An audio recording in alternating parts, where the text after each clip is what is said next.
Donc aujourd'hui, je vous donne mon pronostic sur Leipzig-PSG. Deux similitudes avec ces deux équipes, c'est qu'elles se sont qualifiées sur le même score de 2-1, avec une victoire acquise en toute fin de match, c'était à la 88e pour Leipzig et à la 93e pour le PSG. Et si on regarde un peu plus près, eh bien on se rend compte que les 4 clubs finalistes eh bien, sont ceux qui ont eu le plus de repos. Les 2 clubs français, puisque la Ligue 1 s'est stoppée il y a plusieurs mois, et puis les 2 clubs allemands. La Bundesliga était le premier championnat à reprendre la compétition, donc le premier forcément à la terminer. Ils ont eu donc plus de repos que les clubs italiens ou les clubs espagnols. Alors je dis pas que c'est la raison de la qualification, mais je pense que l'état de fraîcheur a quand même joué sur ces matchs. Juste avant de passer à l'analyse et au pronostic, pensez à vous abonner à la chaîne si c'est toujours pas fait. Et sachez que des pronostics, si vous voulez en recevoir d'autres de ma part, eh bien c'est très simple. Il vous suffit de cliquer sur le lien pronostic offert que vous trouverez juste en dessous de cette vidéo dans la description. L'analyse, c'est tout de suite. Alors comme je le disais juste avant, il y a beaucoup de similitudes entre le PSG et Leipzig puisque les deux équipes se sont qualifiées sur le même score, 2-1 pour Leipzig contre l'Atlético et 2-1 pour le PSG contre Atalanta.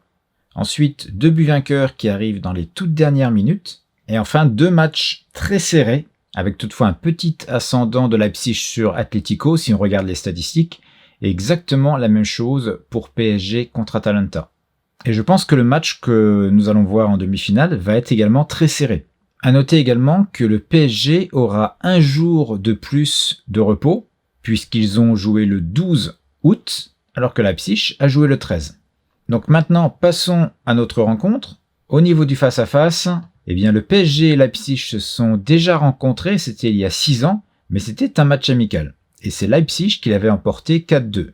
On peut voir, c'était au mois de juillet, donc match de préparation, donc je ne vais pas en tenir compte pour la suite de mon analyse.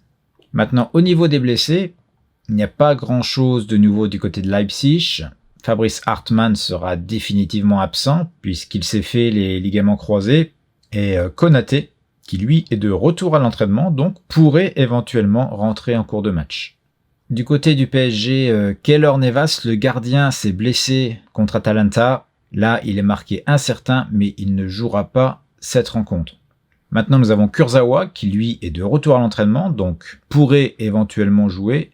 Et Marco Verratti, lui, sera probablement absent, puisqu'il ne devrait pas être de retour avant la fin du mois. Ne figure plus sur cette liste Kylian Mbappé, qui a fait son entrée en fin de match contre Atalanta. Il sera donc bien présent. Et même si je vois un match serré, je donnerai quand même avantage au PSG. Alors au niveau de mon pari, je vais rester très prudent, mais je vais tout de même vous donner un pari avec une belle cote. Et ce pari sera match nul remboursé 6 victoires du PSG. Je précise, c'est un pari dans le temps réglementaire. Alors ce pari, je vais le placer manuellement. Comment est-ce que je fais ça? Eh bien tout simplement, je vais sortir la calculatrice. Admettons que ma mise soit de 50 €. Eh bien je vais diviser la cote pour la victoire du PSG qui est ici à 1,83 sur Betfair. Donc 50 divisé par 1,83. Ce qui nous fait 27,32 que je miserai donc sur la victoire du PSG à 1,83. Et l'argent qui me reste, donc je fais moins 50, ce qui me donne 22,67 à miser sur la cote du match nul qui est donc à 4,10. Et ça me donnera une cote à 1,87. Si vous pariez sur Pinnacle, vous aurez la cote un peu plus basse, elle sera à 1,79. Donc quand même une belle différence. Sur un bookmaker comme Unibet, vous l'aurez à une cote similaire à Pinnacle, environ 1,80, mais ça c'est toujours si vous le placez manuellement. Parce que sur Unibet, le pari match nul remboursé si victoire de l'équipe à l'extérieur existe. Il s'appelle résultat remboursé si l'équipe à l'extérieur gagne. Et il faut sélectionner match nul. Et la cote, elle est 1,64. Donc ne le prenez pas ici, parce que votre cote sera plus basse. Elle sera seulement à 1,64 au lieu d'1,80. On peut regarder sur Winamax.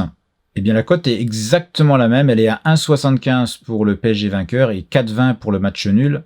Ce qui nous fait également une cote de 1,80 sur mon pari.